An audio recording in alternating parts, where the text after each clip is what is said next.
Okay, let's try this again. My phone ran out of storage the first time I tried this, so we're going to go at it again.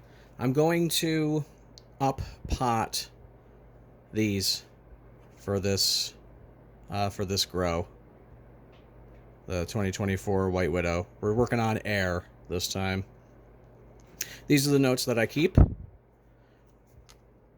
to help me keep everything good. So I keep track of the pot, and the new pot is 8 grams. I keep track of old soil and new soil, their total weights. So that total weight now is 283. So it is the addition of the soil weight from this and the soil weight of this.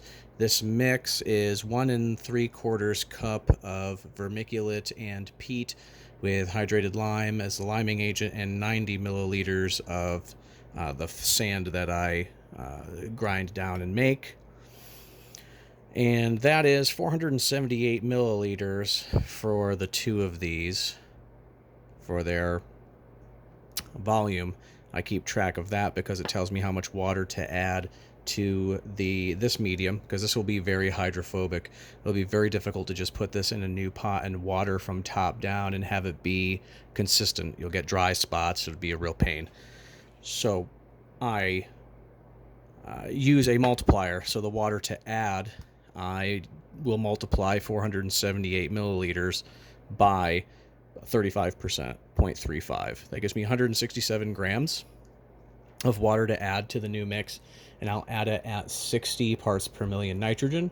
My stock solution is 120 parts per million nitrogen, so this is a half and half situation. 83 grams of the stock solution, 83 grams of the 83 grams of just rain. All right, so next step will be, we're going to pre-moisten this. We're putting this in a container. Now, this mix, since it's just sand and peat, it's hard to get the plant out of here without the root base just totally crumbling. The last one I did, almost all the sand moved. So we'll see if young roots are a bit more, we'll see if I get some serious stunting or not with that. If not, I'll be very impressed. So we are going to, I put a little bit of the solution in this to see if it'll, so the top will be a little better, and hopefully the water will keep it a little bit more cohesive for when I take it out of this. We are going to add the 167 milliliters of our solution. It's a bit less now considering I added it to this mix here. Got a spatula. We're gonna mix it up. We're gonna mix it in. Now, each mix that I used was different. This one has the addition of the sand. I didn't do that with the other two, but I will keep them marked and we'll see how well they survive.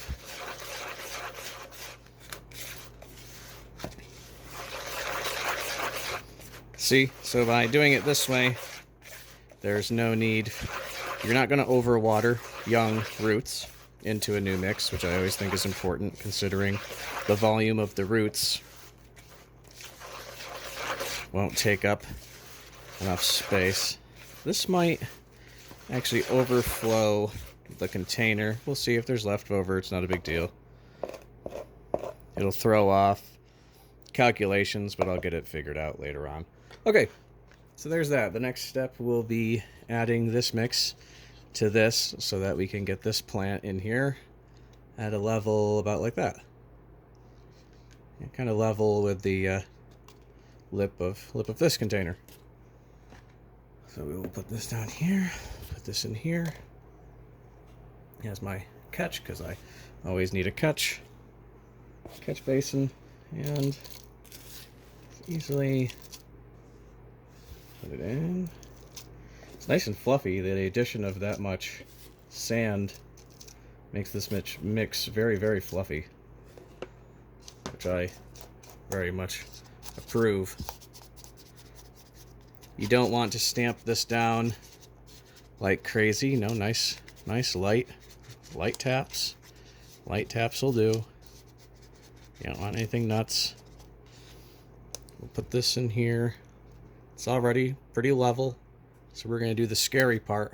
We're going to take this guy out of this. Yeah, put my fingers like this. Keep the plant a little, safe. We're going to flip it upside down. Push on this bottom side part here. The corners, the center. That's what's going to release it effectively. And we're good. Feels a bit more well stayed together. Oh, yep, see? Some's going to fall apart. There's the root system. Looks like it's doing fairly decent. That's why I like using this mix, is that the young roots have a lot of room to grow.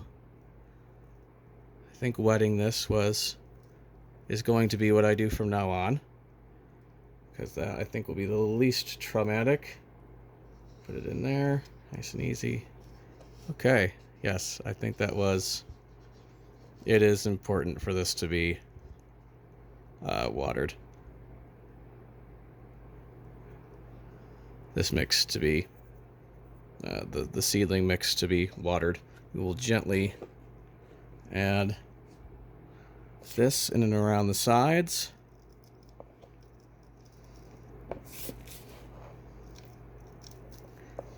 Whatever doesn't make it into this, no worries.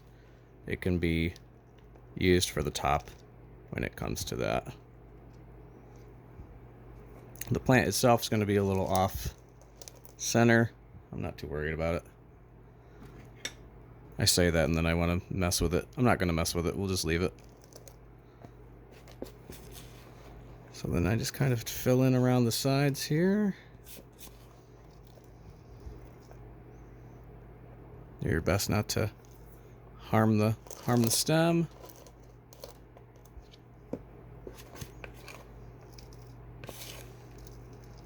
Okay, so we've got to start. Put everything down, and then we will tamp down nice and light. Careful of the plant we're putting in there, just alongside it. Down. And we'll scooch this stuff off the top. Okay.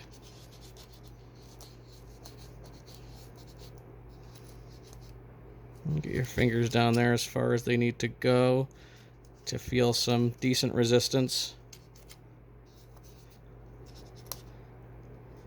I have good luck with this method, so this is why I go with it. And then we will work in some more.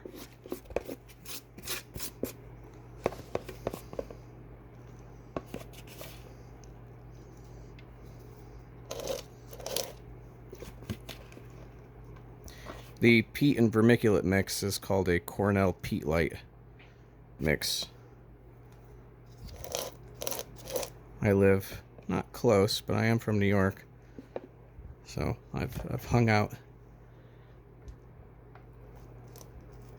in and around Cornell before.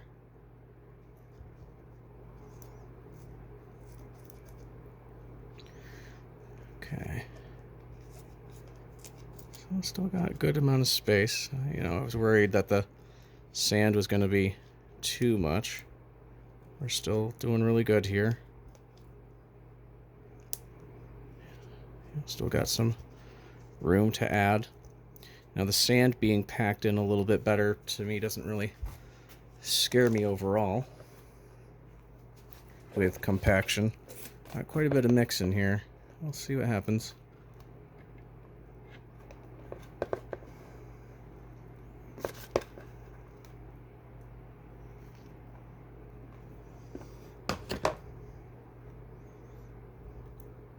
Okay, yeah, there may be too much mix, which will throw off my volume metrics. You live and you learn. Just be careful of the plant. You live and you learn. I'm not an expert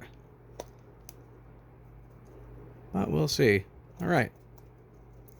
Because effectively what fits in this container is 478. So maybe it doesn't throw it off that bad. So I think I can still keep the math because this container will only hold what it can hold, which is typically around 478. So technically I just have kind of this left over, and I'll just dry this out and use this for something else. So not too bad. Okay. And my last step is I will remove this tag and put it on this new container, and I will weigh this. But there we are.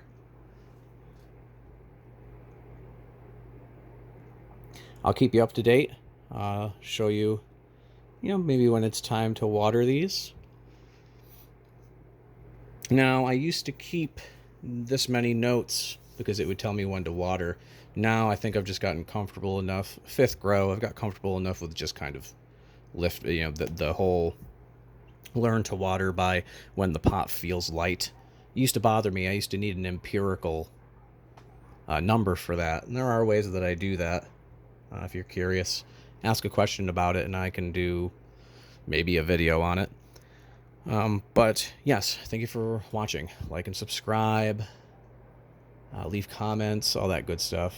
I want to be able to keep doing these, so any support is great. Thanks again. Bye.